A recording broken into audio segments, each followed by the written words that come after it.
கர்த்தராகிய இயேசு கிறிஸ்துவின் பரிசுத்த நாமத்திற்கு மகிமை உண்டாவதாக. கிறிஸ்துவுக்குள் பிரியமானவர்களே, உங்களுக்கு சமாதானம் வழங்கும் இன்றைய செய்தி ஆணியும் சிலுவையும்.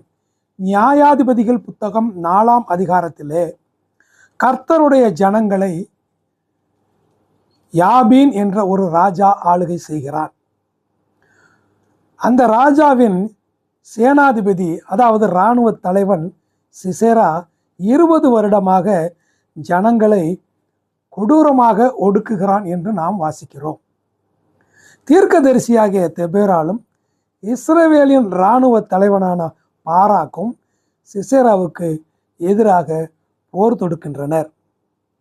அந்த போரிலே சிசேராவின் இராணுவம் தோற்கடிக்கப்பட்டு சிசேரா தப்பி ஓடுகிறான்.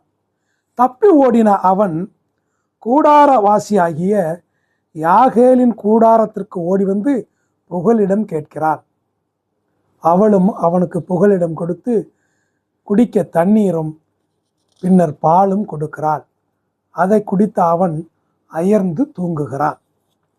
அவன் அயர்ந்து தூங்குகிற வேளையிலே அந்த பெண் ஒரு கூடாரத்தின் ஆணியை எடுத்து சுத்தியலால் அவன் நெற்றி பொட்டிலே வைத்து தரை மட்டும் போகும் வரை அடிக்கிறாள்.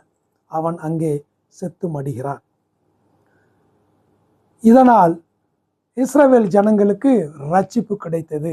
ஒரு புதிய சமாதானம் உண்டானது. ஒரு சாதாரண பெண், அவள் போர் பயிற்சி எடுத்தவள் அல்ல. அவள் பயன்படுத்திய ஆயுதமும் அது போருக்கான ஆயுதமும் அல்ல. ஒரு ஆணியை வைத்து எதிரியை வீழ்த்தினான். கர்த்தர் ஒரு சாதாரண பெண்ணை பயன்படுத்துகிறார். இந்த சத்தியம் நமக்கு புதிய ஏற்பாட்டிலே ஒன்றை வெளிப்படுத்துகிறது.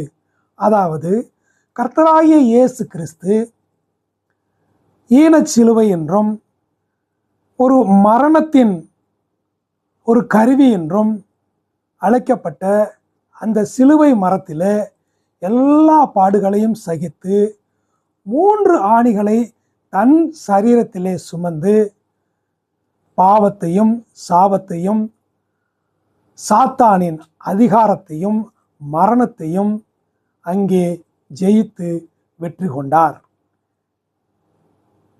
அங்கே ஒரே ஒரு ஆணி வெற்றியை கொடுத்தது. இங்கு இயேசு கிறிஸ்து 3 ஆணியை தன் சரீரத்திலே சுமந்து சாதாரண யாரும் மதிக்காத ஒரு சிலுவையிலே இதை வெற்றி சிறந்தார்.